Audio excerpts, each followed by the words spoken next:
misconceptions that coaches or athletes have about vision and visual performance? Probably the most important one is that they think it's not a trainable skill, that you're born with good vision. That I experienced, all over wherever I go. So that's probably the first one and the most significant one. Often the other point would be they think it's eyesight that I deal with. And I quickly have to explain that I don't deal with sight at all. I'm actually the opposite end of the scale. I work on visual motor performance. And then the other misconception, Bill, which I think really runs through all sports, is that elite athletes think they have good vision, which I've proven they don't.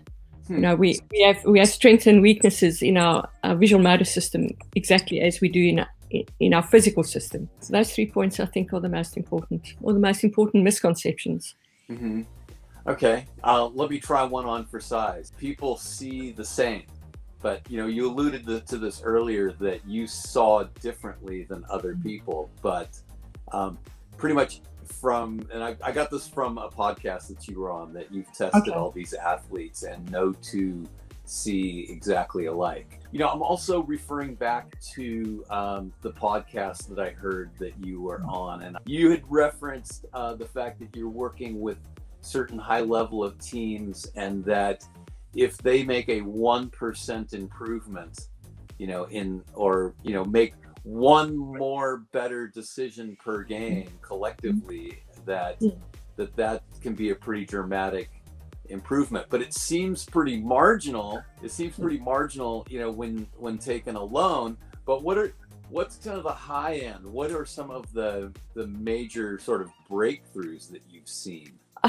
I think from my work and from research, as you mentioned earlier, the most important aspect is that everyone is unique. And we need to train every player and athlete uniquely, not generalize. Improved skills are really specific to the individual. Mm-hmm. The exciting thing about my work, the bulk of my work has been in elite sport. Mm-hmm. But I have, over time, initially my training program was only for the elite athletes that I'd worked directly with. And then I realized that there's a need in all walks of life, really. My program then became available to anyone, and we do a lot of work for example, in car insurance, where we improve driving skills of individuals, and we work with a really big company where we brought down the loss ratio in claims between 20 and 25% within the first 8 months of their clients' training in the eye gym. So really, what some of the outcomes is not only for the elite athletes, but it's for other clients as well, and it's also for cognitive skills. So we've done some research to prove that you can improve the cognitive skills of young kids, which then impacts learning, academic results, etc., and really just every walk of life, really. So that's the exciting thing about the outcomes of visual improvement. It has an impact in all walks of life. Well, it can't be understated or overstated if you're now saving lives and saving people from catastrophic injury and even simply the financial loss of being in an accident. That's a problem. So wow, that's the far end of the range. It would be saving somebody's life for sure.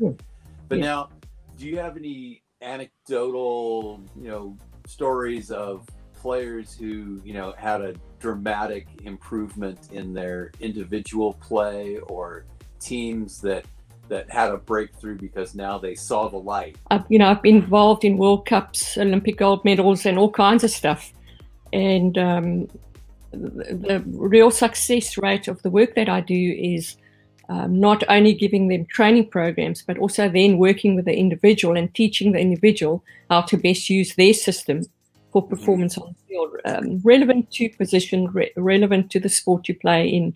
So it's really a combination of both. And my most success has been involved in that. But because the demand for these training programs has become so large, I've actually spent the last probably 10 years improving this training program so much that I have clients and athletes and players all over the world, and they can train anywhere in the world, anytime, and I can monitor them, I can change their training programs, I can work directly with them.